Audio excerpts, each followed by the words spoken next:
Itong ipinipilit na impeachment, aminin man nila o hindi, ay para lamang manira ng imahe ng isang publiko at walang uuwian, kundi pag-disqualify kay VP Inday Sara para sa eleksyon ng 2028. Yun lamang ito. Pinahihirapan pa natin ang ating mga sarili. Alam naman nating lahat, tayo at ang sambayanan, hindi accountability ito.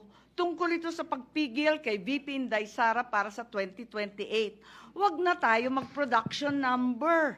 Yan ang gustong puntiryahin.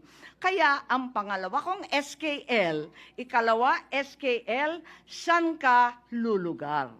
Kapag umuo ka sa pagpatuloy ng impeachment, magpadala ka sa mga ambisyoso ng 2028. Kapag pinadismiss o pinaremand mo naman, sasabihan kang pinoprotektahan mo si Inday.